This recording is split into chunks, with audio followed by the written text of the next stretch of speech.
2 weeks after I came out publicly as a pastor at an LGBT church, the Christian nonprofit I worked for fired me without warning, without cause, and without a single reason given.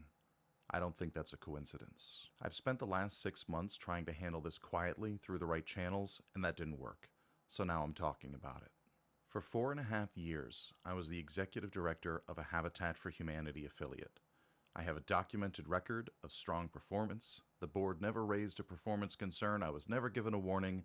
Not once in 4.5 years was I told I was doing anything wrong.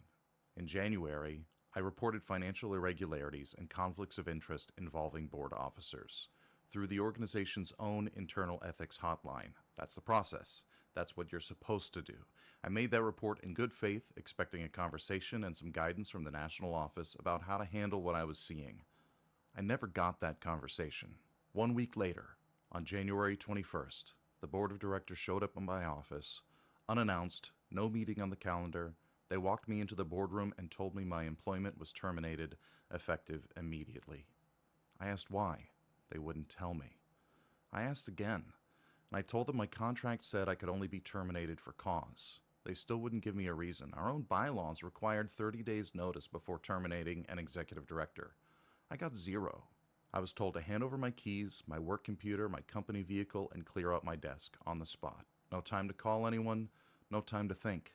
My spouse also worked there. They didn't tell me in that meeting that she'd been placed on administrative leave the same day. I found out from her. Here's the part I can't stop thinking about. 2 weeks before that meeting, I had started publicly leading worship as pastor of a Tampa LGBT church. It was on video, it was on social media, people saw it. I'm not saying that's why, but I'd also disclosed a disability and asked for accommodations that were repeatedly ignored. I filed a formal charge of discrimination and retaliation. That's now a matter of public record. We've spent over $10,000 in legal fees just trying to do this the right way. They refused to pay out my 560 hours of accumulated vacation time. They fought my spouse's vacation payout for 6 months before finally agreeing to release it, and we still haven't received it. We've since learned they gave a false reference that cost my spouse a job offer. We don't have the money to pursue this further through the courts. That's not because the case lacks merit. It's because we don't have the money. And that gap, having a right and not being able to afford to exercise it, is its own kind of injustice. Since January, our income has been cut dramatically. We've borrowed from family. We've maxed out credit cards just to stay afloat, and through all of it, we've tried to keep things as stable as we can for our kids.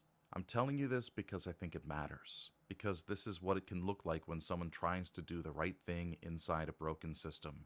Report what you're supposed to report, ask for the accommodations you're legally entitled to, be honest about who you are, and get punished for every part of it.